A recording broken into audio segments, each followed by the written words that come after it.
form. This form is what I'm going to be going over during my presentation. Thank you.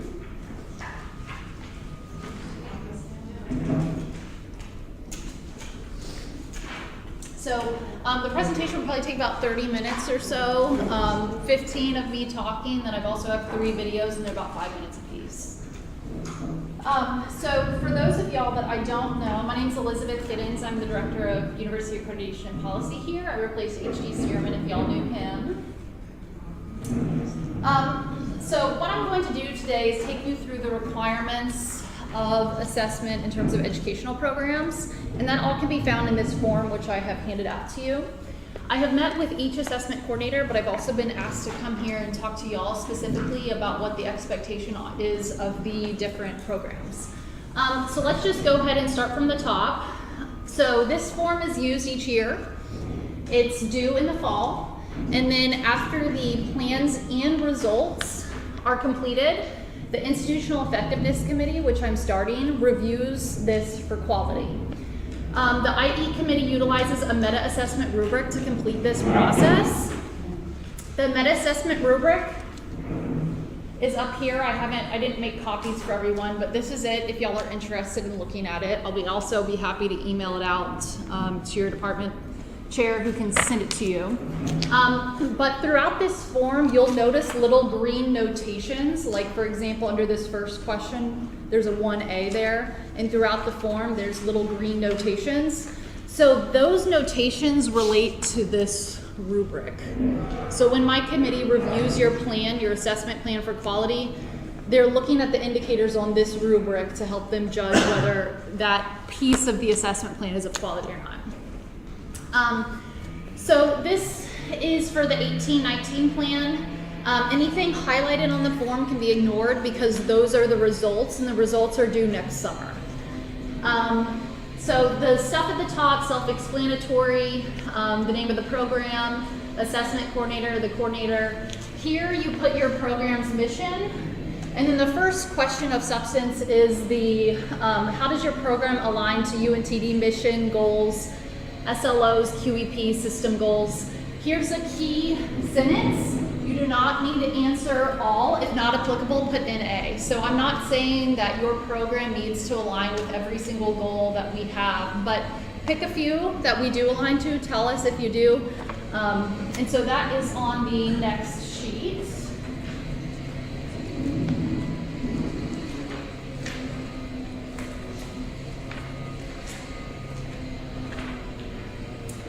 So some examples.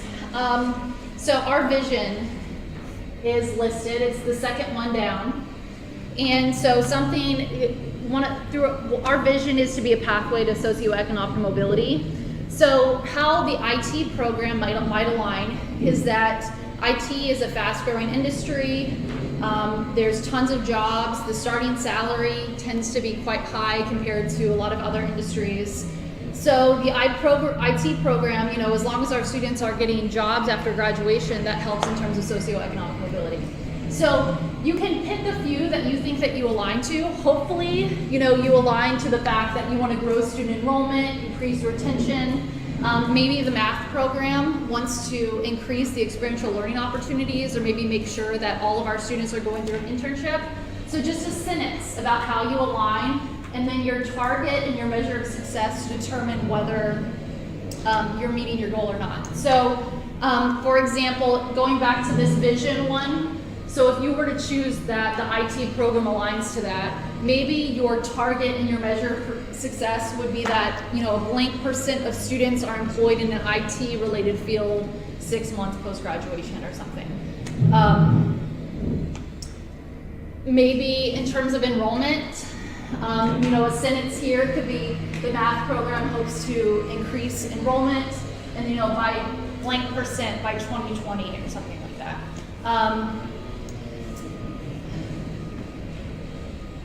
Any questions so far on this form? I'll talk about the things at the bottom later. Who is supposed to be keeping the data? Like if we want to report that after 6 months, 50% of the IT graduates from the department will be employed, in one or the other related industry? Career Center. Who keeps that data? Who gets that data?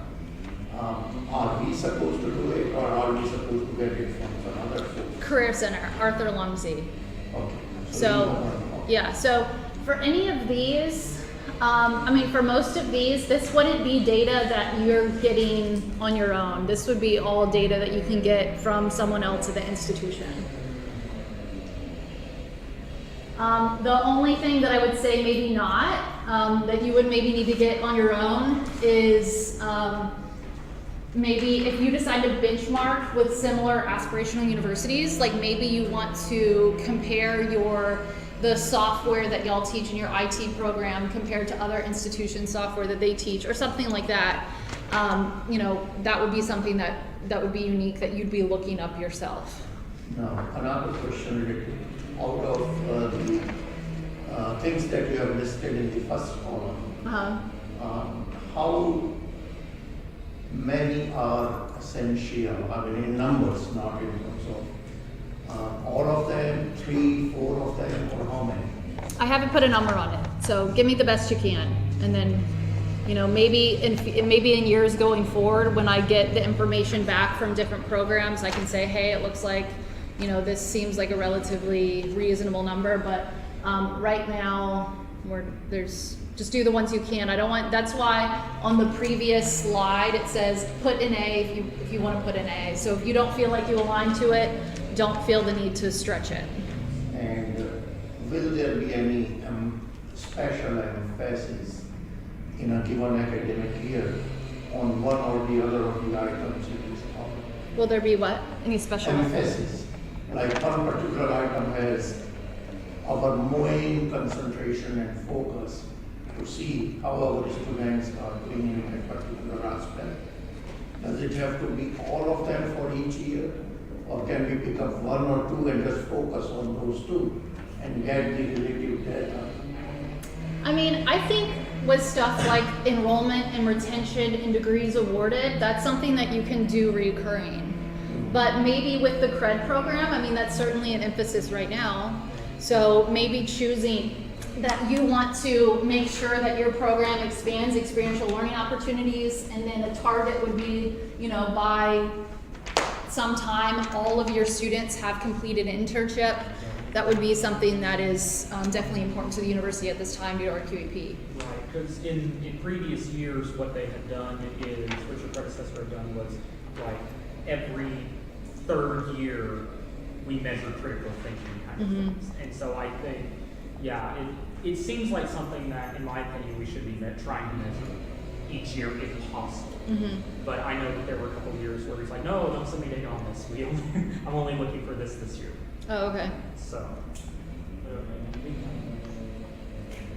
Okay. so this first go round, because I've been hearing that, how rumors get passed around. Yeah, of course. So this first go around, we're just kind of trying to set a baseline right now. Correct. So that's why you're saying, just give us what you can, because we're just trying to see where we're all at right now. Right. Okay. Yeah, we don't have another SACS report due for 5 years.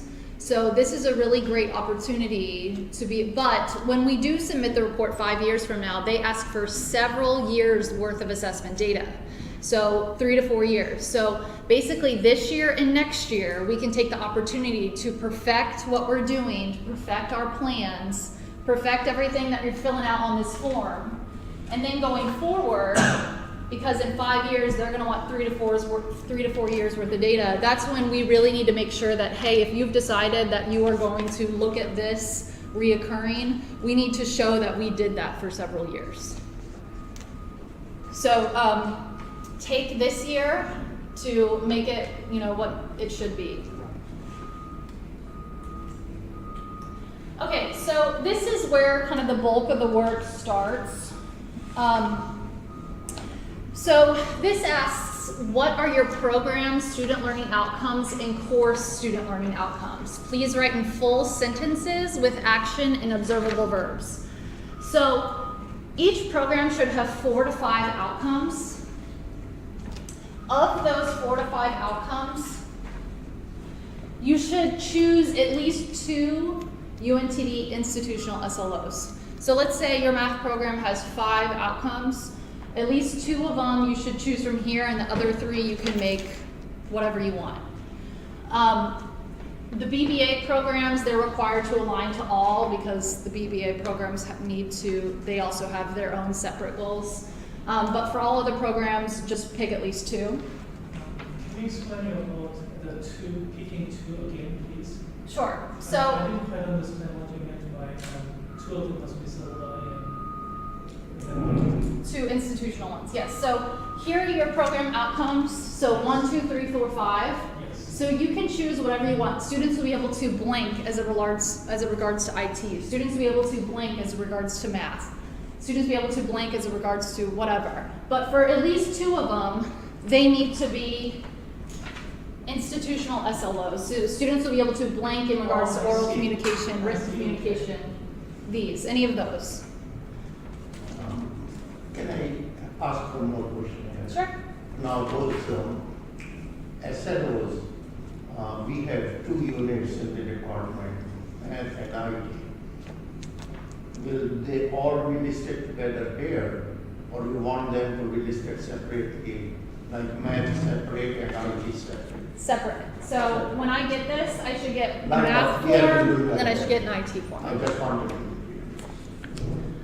And now we also have, within the math program, we actually have 2 different degrees that we offer. One's a Bachelor's of Arts and one's a Bachelor's of Arts for teaching. Okay. The second one gives them, it has less electives, but they take a bunch of education courses and so forth. So do we need to do separate ones for each Yeah, of them? that seems like definitely separate, yeah. Excuse me, do you have the same degree? I don't think so. You need certification basically with that, but the smart thing will be to pick up those SLOs which will cover both the disciplines. Okay. Why we want to do extra? Right, okay. So yeah, so if we can get them covered in the same one, is that okay? If you can, but it seems like something with teaching, I mean, there should be like an education component. So maybe like one the additional. education component kind of becomes a minor. Oh, okay. So I think in terms of the math courses they take, it's pretty much the same. Okay. It's just the minor courses are different, which Okay. are more educational. So the Okay. minor requirements replace minor. Yeah. I mean, education. So as far as the degrees is definitely considered the same. Okay. And I think that's what we should. Okay. Okay, so we're gonna watch a video on 2 videos in regards to this slide, but just to kind of provide an example. So if you want students to be able to build and maintain a computer network when they graduate, that's not something they're going to be able to do without breaking that into different pieces. So excuse my terminology because I'm not an IT professional, but maybe in the first course, this is something to introduce them to that overall goal, is maybe they would learn about different terms and functions, and then maybe they would configure and troubleshoot in the second class. That would be kind of practicing. And the third one is maybe they would design and manage a network. So these are, the program goal is the large, broad goal, and then the course goal is the more specific goals that end up adding up to the program goal. And the idea as well, and this doesn't always happen, but the idea as well is that students are able to incrementally get better. So towards the beginning of the program, they'll learn about the terms and the functions, and then later in the program they would configure and troubleshoot, and then later they would design and manage. But it doesn't always work out like that. But that's the idea, is that you're kind of taking them through the junior and senior coursework. So let's watch, first, so how do you decide these program learning goals? So obviously you need to look at some of the institutional learning goals, because you need to choose at least 2. But then also you could look at professional associations, you could look at, if you have a programmatic accrediting body, you could look at different peer and aspirant institutions. So this is how you decide which 4 to 5 program goals that you're interested in doing. Do you have a question? Yeah. Can we have more than 5 in terms of program learning outcomes? So you can, on my rubric, which I did not give you all a copy of. So here's one, you can see the little green notations up there. So the first green notation is 1C. So So 1C is number of objectives, and you can score well on this rubric if you have 4 to 5. If you have more than 4 to 5, you actually score lower. And the reason is because what I've heard over and over again is that assessment becomes a nightmare when it just becomes too big and you can't manage it. So kind of the best practice is 4 to 5. If you start having more than that, then, you know, faculty start getting angry with you because they have teaching and they have research and stuff like that they also need to be taken care of. So if you want to have more, I mean, I don't want to say you can't, but at the same time, it needs to be something that's manageable for your program. Okay, all right, so let's.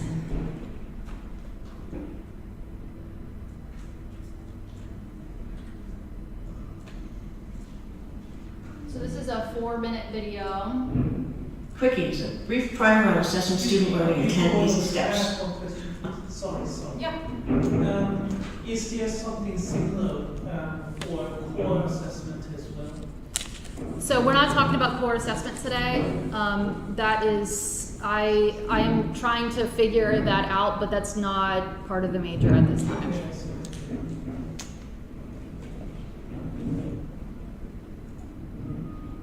And with the help of Professor Walter, we will provide answers to the most commonly asked questions about assessment. By the end of this podcast, you will know how to write student learning outcome statements for your degree program. Michelle, how do we begin writing student learning outcome statements for our degree program? Faculty should ask themselves these 3 questions. At the end of this degree program, what should our students know? What should our graduates be able to do? And what distinguishes our graduates from students in other programs? Now, why don't you try to answer these 3 questions? Okay, that's easy. For knowing, they have to be familiar with the most important theorists and concepts in our discipline. As for doing, they have to be able to write research papers and use statistical software.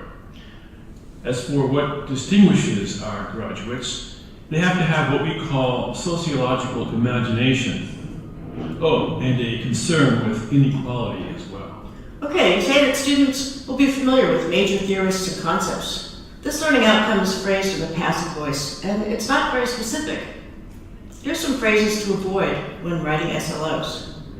Don't say be aware of, be conversant with, have an awareness of, have a grasp of, understand, etc. Instead, try to use active verbs and specific words to describe what students will be expected to know and be able to do, such as analyze, classify, define, design, estimate, evaluate, synthesize, and so forth. Okay, so try and rephrase your first student learning outcome. Well, I guess we could say that students will be able to name the major theorists and to define important concepts in sociology. Let's try to rephrase another of your student learning outcomes. Instead of write research papers, Okay, let's say that students will use research methods appropriately to design and carry out research projects. very good. Let's try to rephrase another of your student learning outcomes. Instead of use statistical software, Oh, that's easy. Students will be able to correctly apply appropriate statistical tests to the analysis of data. excellent. Now let's try to write a student learning outcome for sociological imagination. I'm not sure how to phrase this as an SLO. I mean, it can't really be measured, so I guess it can't be assessed. Statements of learning expectations for students can be broad, but they can all be observed. Assessment can be holistic or qualitative as well as quantitative. So can you explain what you mean by sociological imagination? Sociological imagination is a way of thinking that helps people to see connections between their own personal circumstances or situations and the larger society in which they live. So we could say that students will be able to articulate and apply sociological imagination to make sense of people's situations. That leaves only the last SLO, ethics. Okay, students will be able to identify situations of inequality and describe the implications of potential actions. Okay, perfect. Let's recap the SLOs that you have. So these are the program SLOs, the broad 4 to 5 that I've been talking about that they've just decided on. So the next video is going to go into, now that they have these broad SLOs of what students should do when they be able to graduate from a sociology program, now we're going to go into the specific course SLOs that equal up to the big program SLO. And you saw that all it comes down to is just kind of brainstorming what you think they should be able to do, look at different associations, look at external bodies outside of ourselves, be able to use specific words to be able to describe what they're going to be able to do. So it's really just kind of, it's really just an activity that you just kind of have to engage in. You got to sit together for a couple hours and just kind of hammer it out. Don't we already have for math kind of Like, some program? yeah, audition. Right, but we have kind of a starting block Yeah, we already. do. Okay. Okay. And that's what I wanted to say, that we have already got very short-term statements saying like just critical thinking. Uh-huh. And very general way, stating in a very general way. Plus, I just want to mention one thing here. Nothing mentioned about the transferable skills, the marketable skills, and the personal skills. So I think it's important for every program to include one SLO, to mention that students will be able to work as part of a team. Yeah. And, Yeah, absolutely. And we have a teamwork as our institutional SLO, so y'all could easily choose that one. And I will show you all this later, but I have like a list of different assessment like a toolbox of different resources that you can use. So in the toolbox, which I'll again show you later, there's a bunch of different action verbs that you can choose from. So that kind of helps when you're deciding these sentences that you want to do. But let's look at what it looks like now that we have the program goals and what it looks like when we make them into course goals. It's my quickies. Student Learning Outcomes Assessment in 10 Easy Steps. Hi, and welcome to Assessment Quickies, a brief primer on assessing student learning outcomes in 10 easy steps. This is podcast number 3, Levels of Student Learning. My name is Michelle, and with the help of Professor Walter, we will provide answers to the most commonly asked questions about assessment. By the end of this podcast, you will be able to identify your program level expectations for student learning. We now have SLOs for our program. So what are levels of student learning? SLOs can be phrased to ask students to demonstrate their learning on different levels. Let's call them basic, mid-range, and advanced. At the basic level of learning, SLOs ask students about their basic knowledge or comprehension.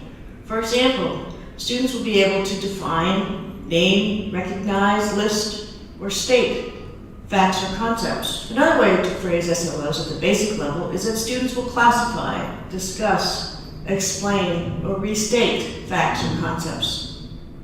So when we say that students will be able to name the major theorists in the history of sociology, or students will be able to define the major concepts in current sociological thinking, we are expecting a basic level of learning. Yes.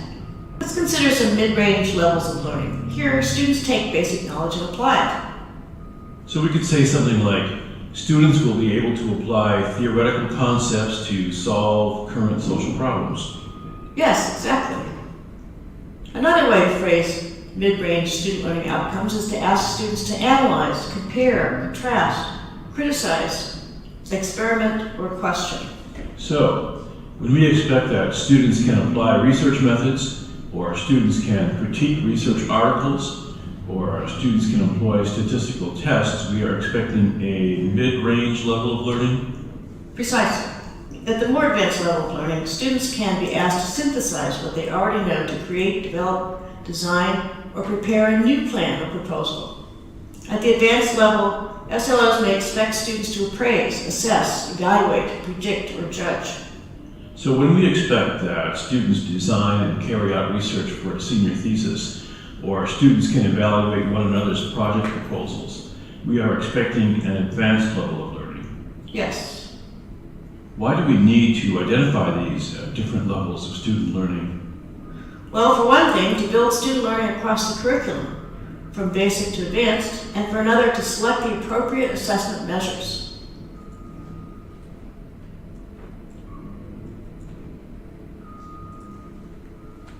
Okay, so any further questions on this slide? Okay, so let's go to the next. So this is, I don't even know if y'all have everyone in this room has seen the previous assessment form, but this is the part of the document that looks the most like last time's. So essentially what you would do when filling it out is you would go to, like in the very first column, the program SLO number and short name. So let's say number 1, you chose something about critical thinking. So in this one, it would be program SLO number 1, critical thinking. And then here again, under number 1, the first bullet, you've decided which course it's going to be in. So this, you're going to say the course and then the term. Here, the course SLO, you're just restating what you've written out here. Students will be able to blank as the course. And then here's where you decide the measure / task / assignment, whatever you want to call it. These are some different ideas about if you're doing something about knowledge, you might consider a test. If you're doing something about thinking, maybe an essay or project. If it's an SLO about performance, maybe a presentation or a field experience. Maybe if it's about an attitude or a value, maybe you could do some writing assignments. Again, on that assessment toolbox, I have tons of examples of different assignments that you could use. You might also consider a published instrument to compare to peers. So ETS, I know, definitely has a math exam. I'm not sure if ETS has an IT exam or if there's some sort of other external instrument out there. But if you want to be able to compare our graduates to other graduates, you might choose doing a test that's external, that's from an external body. That way we can do that. Is it necessary to go for ETS tests for math? And I think they have for computer science, not for IT per se. And the reason I'm asking that is that first of all, we don't have those many students, majors, at least in math, who will be kind of giving us a sufficient number to justify an ETS in math. Second thing is what we teach here may be very different what is taught in other schools. So when we try to compare our students with these students like UTD or high level mathematics institutions, we will be falling far behind. And that will not be a true assessment of our students' learning because it will always show down. What if we create our own small test and use it as an indirect measurement of SLOs? So if you don't want to use an external instrument, you don't have to. I'm just saying that that's an option. Usually we need two methods, right? Direct and indirect. So we'll talk about indirect in a second. Right now, this is just about direct. So indirect assessment is about specifically measuring that student's learning. Indirect assessment we'll go over in a minute.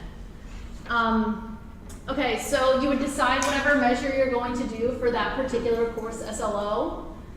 And then you'd also decide your target. And so there's no magic way to decide your target. Really, you know your data, you know your students. But ask yourself this question. So if students met, blank, if, 90% of our students were at 80% or above, would I feel comfortable with them being prepared enough for the next level of the SLO? So if you think about it like this, if we're going back to the idea of students will be able to build and maintain a computer network, if in the first SLOs, maybe students will be able to learn about the terms and the functions of a network. If you think about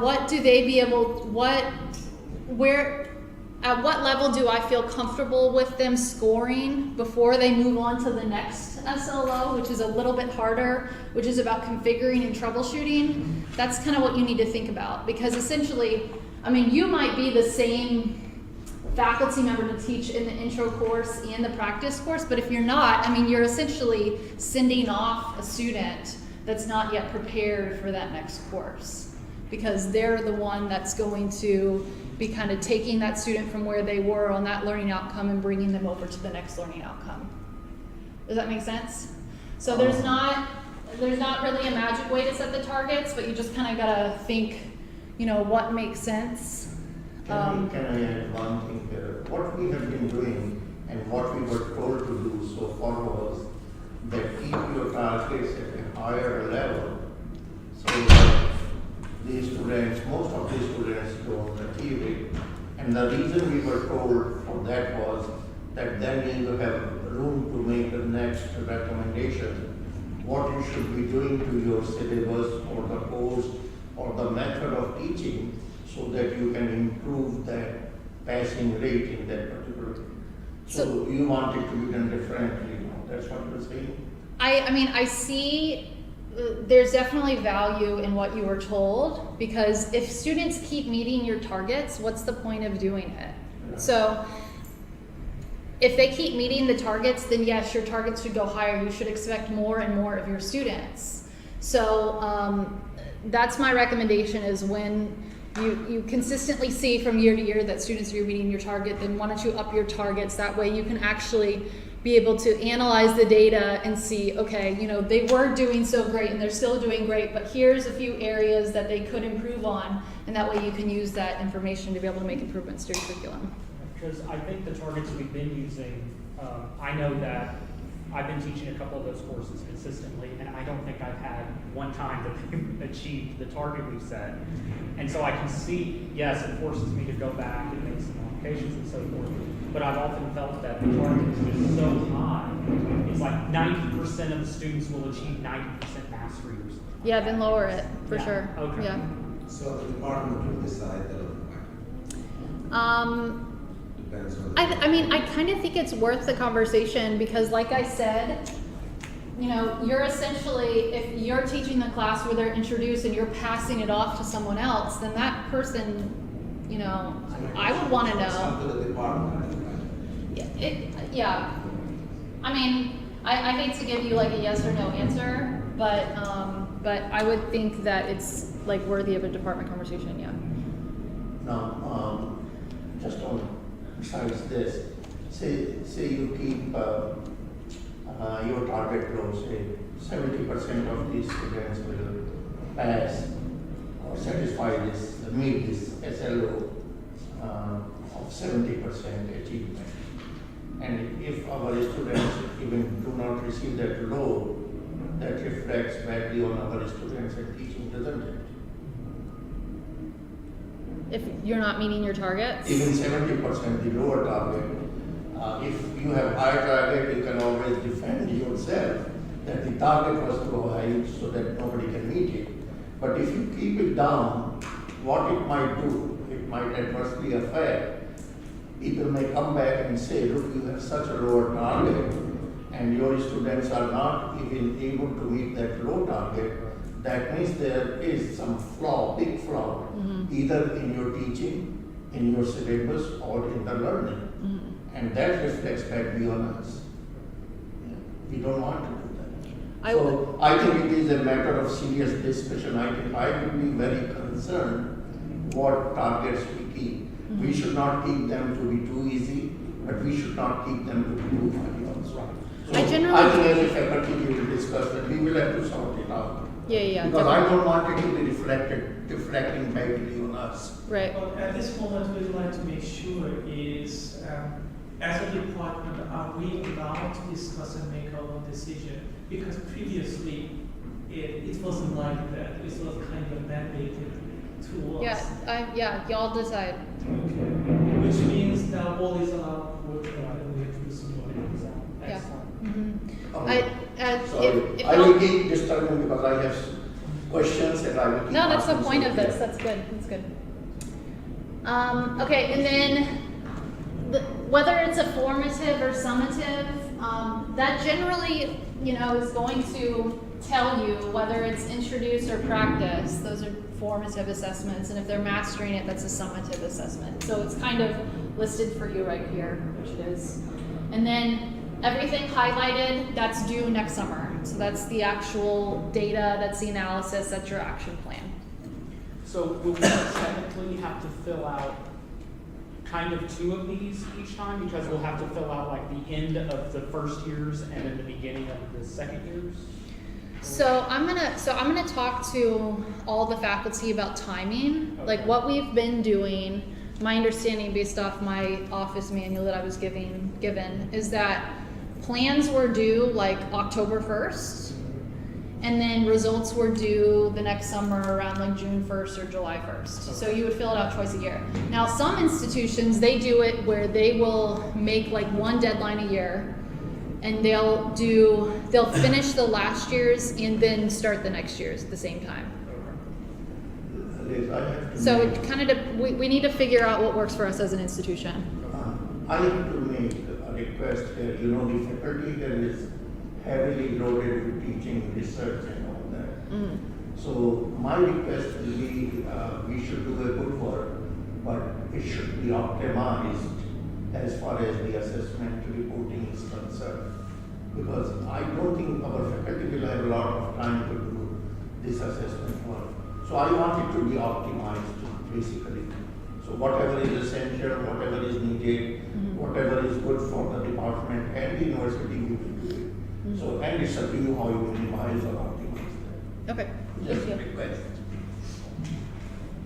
Okay, let's move on. This is pretty easy. These answers, we're just asking for 2 to 3 sentences. So explain the reasoning your program has chosen those 4 to 5 program outcomes that you did. Again, we already talked about this. You know, some of it was based on, you chose some institutional SLOs. Some of it, I'm recommending that you go out to like a professional accrediting body or professional association or something like that to be able to decide. So you would just explain 2 to 3 sentences about why you chose the outcomes that you did.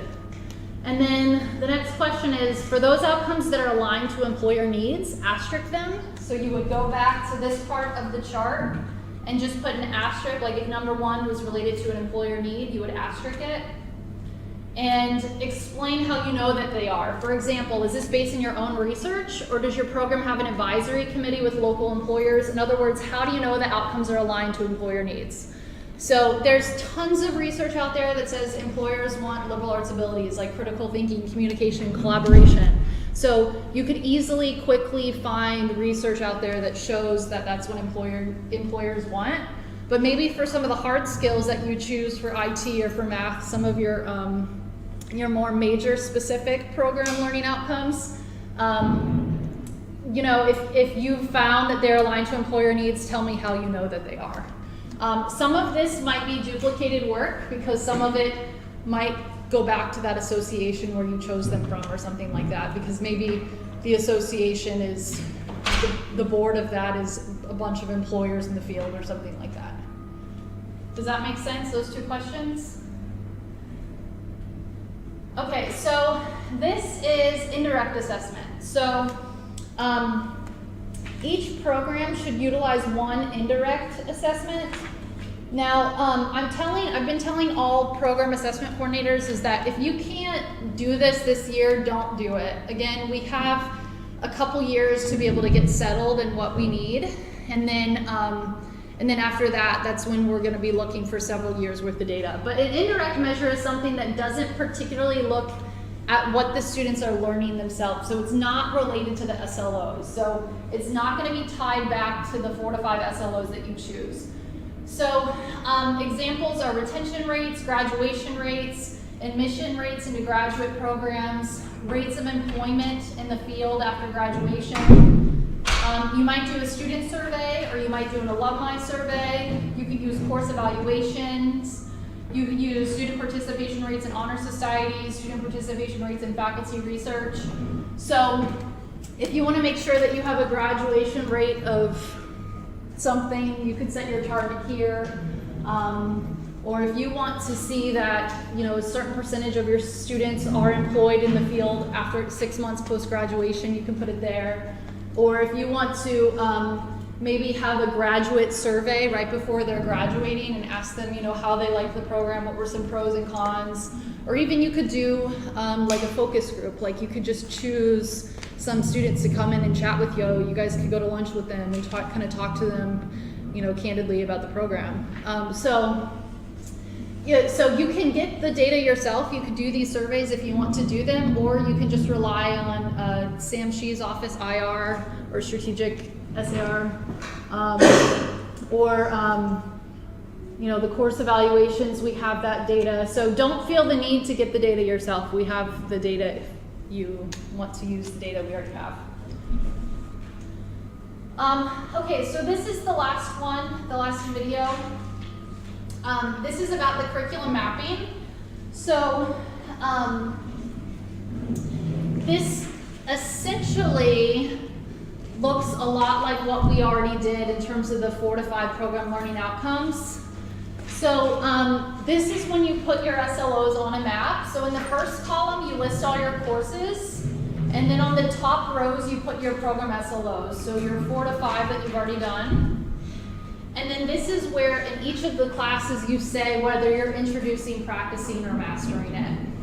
So what I recommend is when you're deciding what these program SLOs are, I would decide them. And then what I would do is even before you write your course SLOs, I would try to think as a group, okay, in what course do we think that this program SLO already is there? So you might see that you're introducing it a couple times, or you're practicing it a couple times or something. And then that's when I would go back and actually put the course learning outcomes to the specific course. So this kind of helps you be able to map out your curriculum and see it visually where your program outcomes likely already are before you go ahead and write out the specific course outcomes. If one of these appears in more than one course, which especially in math is likely to, do we need to mark it in every course or just in one course? So you could have it marked just for the sake that it's easy for you, just for the sake of you knowing that it's there. But I'm not asking you to assess it. Okay. So I'm just asking- pick one course that it appears in and assess that. Yeah. Richard, let's be careful here. And the reason why I'm saying is that probably that's what my thinking is, that if you put an SLO connected to a program, you have to collect the data from that. So that is added work for you. Well, that's what she was just saying. As if it's there in multiple places, we only have to assess on one spot, but it gives us flexibility. Is that right? Or, see, we have one program that addresses, or maybe 3 programs that addresses the same SLO at the same level. So when we write down or include the data, do we have to include the data for all the 3, or just one spot will do? Just one of them. So all of 3, only one can.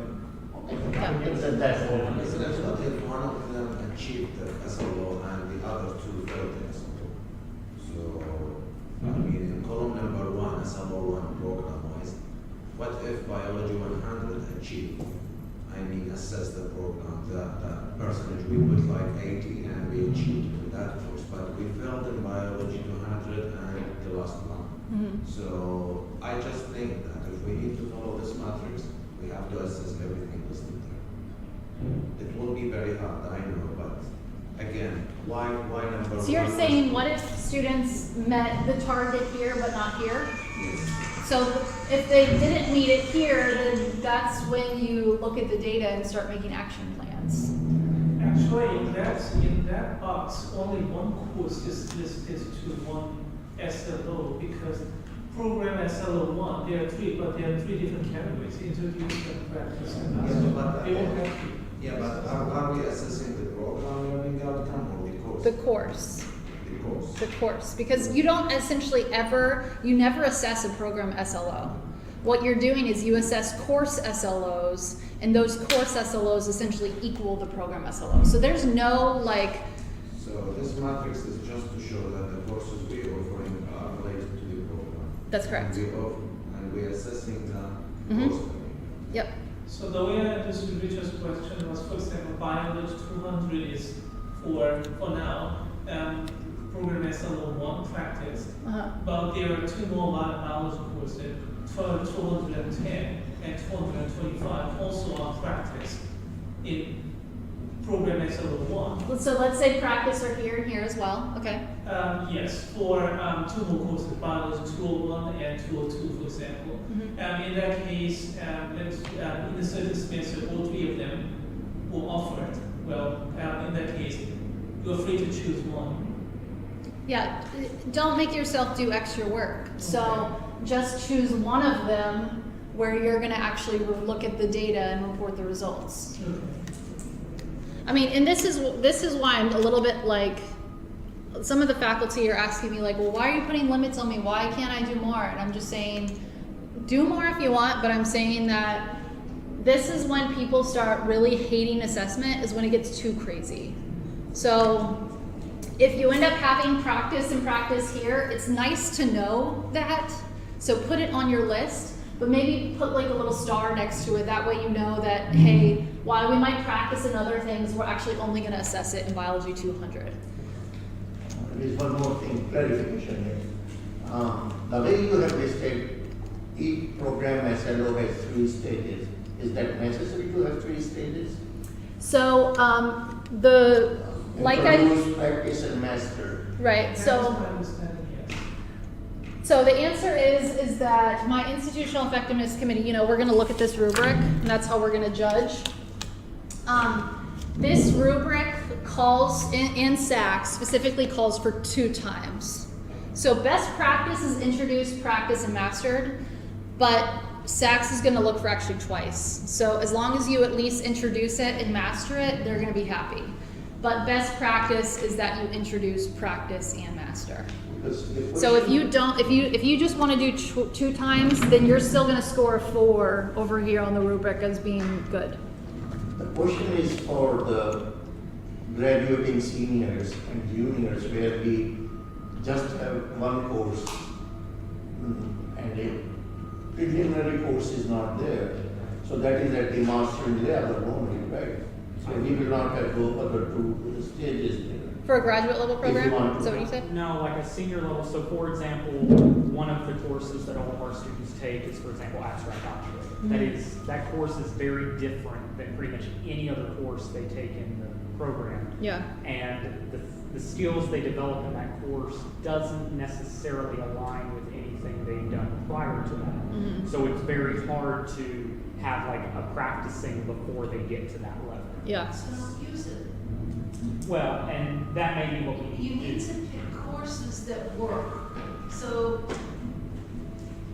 in college algebra, if they learn, what do they learn? What was that one? Me neither. Formula. Okay? You have to somehow put it into another course where they're actually going to use it in Cal 1 or Cal 2. And then hopefully in a senior project, all the skills are there and you can just say they mastered it because in their senior project, they had the thinking that was required to do the math that was required. The problem I'm seeing is that, for example, college algebra, the problem I'm seeing is that our actual program starts very high in the courses. And so like college algebra isn't part of the math program. Yeah, that's cool. And so we can't assess in college algebra. Okay, so when in we started- calculus, if Right. they learn to do derivatives in calculus and you bring it up in Correct. something, and can they apply it in their senior capstone? Right, and that's what we're going to definitely try to do, but I think we're just wanting to make sure that if there is an SLO where we're like, we can't trace this thing, Right. it's set right here, Yeah. how much trouble? So don't use that. We might have to use it, that's the problem there. Because see, there is an SLO where we say that the student will be able to understand and prove the theorem. But you Now don't that, have to, you don't have to use that, she's letting you pick whatever SLOs you Well, want. yeah, but that is. but it is part of 5 SLOs. So Yeah. if that's super important and you want to use it, then use it. But what you would do, and if it's only in one class, do something at the very beginning of that semester and then at the end of that semester. But, you know, that's not an ideal situation. Right. So what's best is if you choose a program SLO that can be touched on throughout your curriculum. Because Well- at the end, this sounds just more like a course SLO for sure. Well, you know? and we're working right now on redesigning the degree plan. Yeah. So as we're getting this at a good time because we can kind of, as we're rethinking the design of the degree plan, we can align it nicely with the assessments and vice versa. Okay. So I'm just thinking, you know, for this first go-round, our degree plan won't be approved or anything of that nature. So for the first go-round, we're going to align best we can, and then we can fine-tune next year when we have the modified new degree plan. Okay. Again, the difficulty with mathematics program is specifically this, that other than calculus, we do not have sequential courses, Right. which we can call calculus 1, calculus 2, calculus 3, and we can easily fit that framework there. But all other courses are either one time or at the most 2 times. So 2 times is okay because we can put, but there are some courses which measure an important SLO, but they are given only at a senior level, and that is at mastery level. Because we think that the students have mastered and gained enough intelligence and brilliance to understand that subject independently. And it might be something, and specifically for us, that it's going to be something as simple as we'll introduce in Cal 1, we'll practice in discrete, and then the mastery level will be whatever theory course is Right, after we discrete. have to work on that, but this was a practical problem, so we just wanted to be clear. See, biology, chemistry are easy because they have bio 1, bio 2, chemistry 1, chemistry 2, chemistry 3. So they have sequential courses. Unfortunately, in math, we don't. Okay. Well, I would recommend, you know, being honest on your curriculum map because I think that it helps you be able to identify situations like that. Because the curriculum map is, and this is the last video that we're going to watch, but the curriculum map is, it's there to be able to illustrate your curriculum and then you can make changes and improvements from it. Step 4, SLOs and curriculum mapping. What is curriculum mapping? Curriculum mapping is pinpointing where in the curriculum students have opportunities to master the SLOs. It also looks at how well the curriculum supports student learning on the SLOs. And why is curriculum mapping important? Curriculum mapping provides a framework for the degree program. It identifies where learning occurs, supports successful student learning, and eliminates duplication of content in different courses. What does a curriculum map look like? First, you create a matrix that has as many columns as you have SLOs and as many rows as you have required courses. Second, write the names of the SLOs across the tops of the columns. And third, write the names of the required courses down the left-hand side. Fourth, make an X in a box if an SLO is part of a required course. Here you can see a matrix that shows a program with 4 SLOs and 3 required courses. There's an X in the box wherever an SLO can be found in a required course.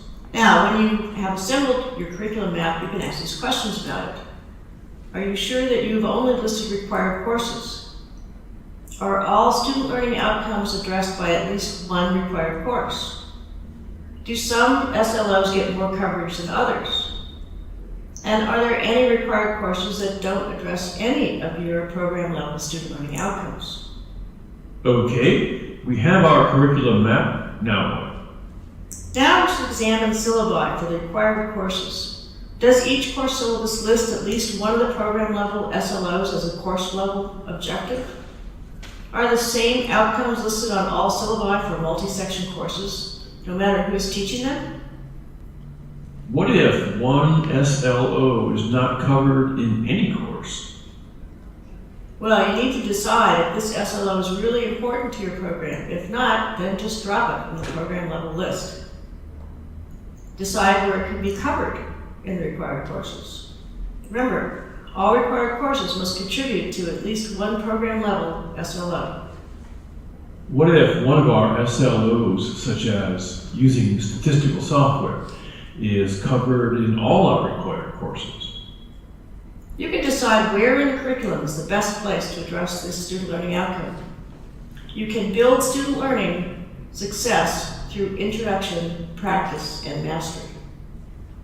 So the curriculum map can be rewritten to specify where in the curriculum each SLO is introduced, practiced, or where students finally demonstrate their mastery by using an eye. So that's what I was talking about in terms of getting your curriculum map and just kind of just identifying, here's your program outcomes, and then here's where I think those outcomes are in particular courses. And then you can start to think about, okay, the actual course SLOs, and write them out in introductory practice and master language. But just knowing where they're falling is important first. In the appropriate box instead of an X. For this curriculum map, you should ask, are all the SLOs first introduced and then reinforced? Are students expected to show high levels of learning too early on? And do students get practice on all SLOs before being assessed? For example, the senior thesis? How else is a curriculum map useful?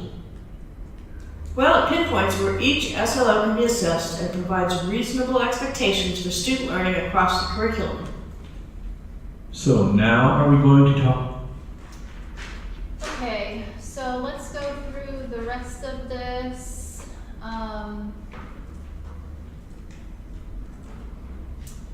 Okay, so I've skipped one part of the form because it's really only applicable to the assessment coordinator. And I don't have no, we're on page 6, at the bottom of page 6 right now. So, so we, in our last SACS report, we're lacking minutes, and we're lacking showing that assessment is being done throughout the entire program, not just by one person. So what we would like to see is that y'all talk about assessment. You get together once or twice a year and have, your faculty meetings. Like right now, this one is totally dedicated to assessment. You have 1 or 2 meetings a year totally dedicated to assessment. You take minutes and submit them. And then we're skipping the big table on page 7 because it's only related to the coordinator.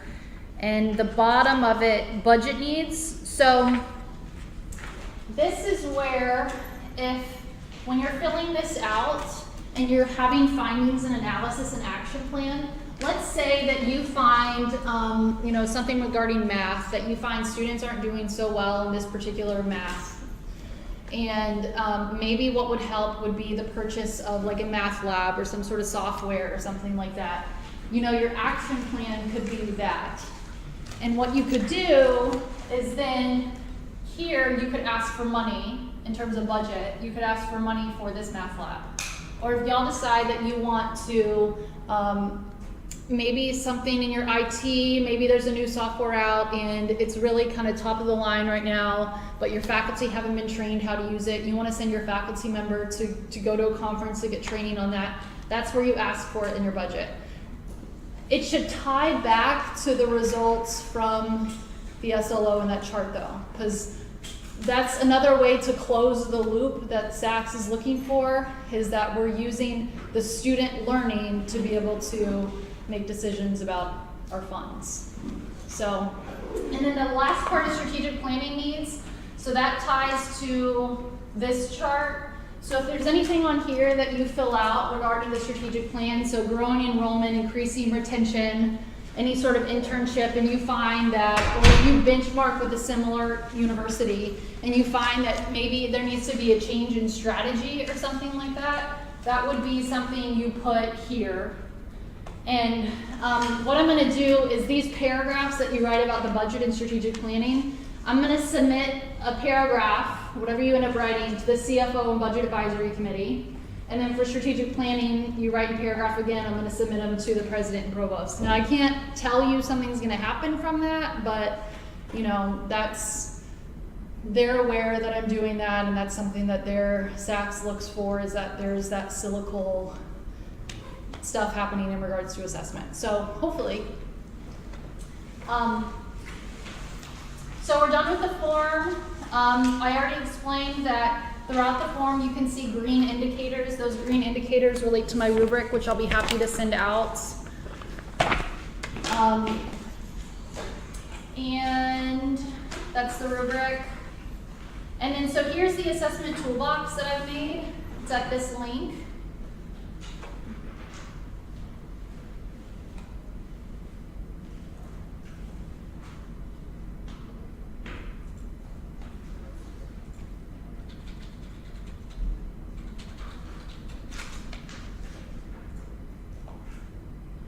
So here's a bunch of like, if you, you know, if y'all feel like you guys aren't deciding your program SLOs and maybe you need additional help, here's a resource. Or different action verbs to use. The videos that I showed you today are in this toolbox.